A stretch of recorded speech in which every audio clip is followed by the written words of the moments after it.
बहुत बड़ा चैप्टर है कोशिका। तो कोशिका के बारे में हम लोग अध्ययन करते हैं। कोशिका को इंग्लिश में बोला जाता है सेल, हालांकि कोशिका का टेक्निकल नाम होता है साइटो।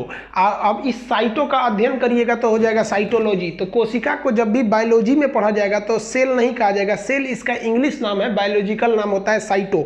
साइको नहीं, साइको माने पागल होता है। साइटोलॉजी क्या हो जाएगा, इसका अध्ययन। देखिए कोशिका जो होता है ना, बहुत लड़कों को लगता है एक शरीर का सबसे छोटा अंग है, ये सबसे बड़ा गलत बात है। ये सबसे छोटी इकाई है, यूनिट ऑफ सेल है, न कि part of unit of body है। ये पार्ट सबसे छोटा पार्ट नहीं है। ये हम लोग आप खुद ही समझ जाएंगे कि सबसे छोटा अंग और सबसे छोटी इकाई में अंतर क्या होता है। कोशिका की जो खोज किया था, यानी जो जनक थे वो रॉबर्ट हुक थे। इन्होंने मरी हुई कोशिका को खोजा था और वो छोटी सी जूम करके उसको माइक्रोस्कोप से देखने के बाद पता चला था। सबसे पहले जो जीवित कोशिका का खोज किया गया था वो एंटोनी वॉन लीवेनहॉक द्वारा। तो कहेगा कोशिका विज्ञान के जनक कौन है, तो रॉबर्ट हुक है। याद रखिएगा, खोजे वही थे, भाई मरा खोजे या जिंदा खोजे वो अलग मैटर होता है। अब स्लाइडेन एवं श्वास नाम के दो वैज्ञानिक हैं। इन्होंने कहा कि पूरा शरीर कोशिकाओं से मिलकर बना है, पूरे शरीर में जहां जहां है वो कोशिकाएं हैं। तो कोशिका का सिद्धांत यानी शरीर कोशिका से मिलकर बना है, किसने बोला था, स्लाइडेन एवं स्वान ने बोला था। अब एक होती है सबसे छोटी कोशिका और सबसे बड़ी कोशिका। इसमें दो तरह का क्वेश्चन, मानव में सबसे बड़ी और सबसे छोटी, और ओवरऑल पूरी दुनिया में सबसे बड़ी सबसे छोटी। तो पूरी दुनिया में सबसे छोटी कोशिका माइकोप्लाज्मा की होती है, ये यूनिसेल्युलर होता है। तो ये दुनिया में सबसे छोटी कोशिका माइकोप्लाज्मा की होती है। सबसे बड़ी जो कोशिका होती है वो शुतुरमुर्ग के अंडे की होती है। अब मानव में देखेंगे सबसे बड़ी जो कोशिका होती है वो शुतुरमुर्ग के अंडे की होती है। अब मानव में देखेंगे तो मानव में जो सबसे छोटी कोशिका होती है वो मेल के स्पर्म यानी शुक्राणु की होती है। मेल का जो स्पर्म होता है उसके शुक्राणु की कोशिका मानव में सबसे छोटी होती है। और यही मानव में अगर सबसे बड़ी कोशिका की बात करेंगे तो मानव में सबसे बड़ी कोशिका फीमेल के ओवम यानी अंडाणु की होती है। तो फीमेल का ओवम सबसे बड़ी कोशिका और मानव में मेल का सबसे छोटी कोशिका कह देगा तो वो स्पर्म हो जाएगा। मेल का स्पर्म वो सबसे छोटा और फीमेल का ओवम वो सबसे बड़ा हो जाएगा। अब एक होता है कि सबसे लंबी कोशिका, लेंथ में लंबाई किस चीज का होता है। अब बड़ा और लंबा में कई लोग अंतर नहीं समझते हैं। देखिए लाल किला बहुत बड़ा है और कुतुब मीनार बहुत लंबा है, तो बड़ा और लंबा में अंतर होता है। तो सबसे लंबी कोशिका जो होती है वो न्यूरॉन यानी ब्रेन की कोशिका होती है। न्यूरॉन यानी ब्रेन की कोशिका। अब एक ऐसी कोशिका होती है, ब्रेन की जो कोशिका होती है, इसमें कोशिका विभाजन नहीं होता है।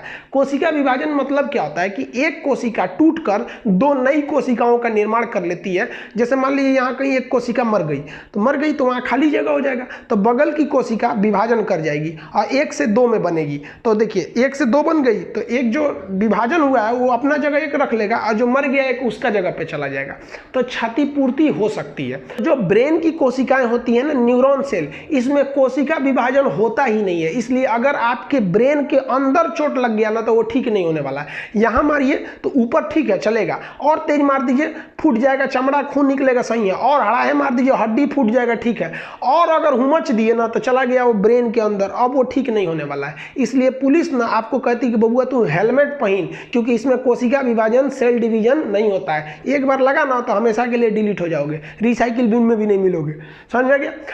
अब बात करते हैं सबसे तेज विभाजन कहाँ होता है। जहां विभाजन नहीं वह जगह टूटने फूटने के बाद ठीक नहीं होगा, और जहां विभाजन सबसे तेजी से होगा वहां पर बहुत जल्दी टूट फूट को रिकवर किया जा सकता है। तो सबसे तेज कोशिका विभाजन लीवर होता है। हम ये लीवर में भी बता दिए थे बहिर्स्रावी ग्रंथि नाम के चैप्टर में। लीवर जो होता है, अगर लीवर को काट दीजिएगा ना तो अपने से ठीक हो सकता है। तो क्वेश्चन भी पूछता है वह कौन सी कोशिका है जो अपने क्षतिपूर्ति को स्वतः ठीक कर सकती है, यानी क्षतिग्रस्त कोशिकाओं को ठीक कर सकती है, तो वो लीवर कर सकता है। और ब्रेन में कोशिका विभाजन नहीं होता है। समझ में गया। यहाँ बड़ा छोटा ओवरऑल में है और यहां बड़ा छोटा मानव में है।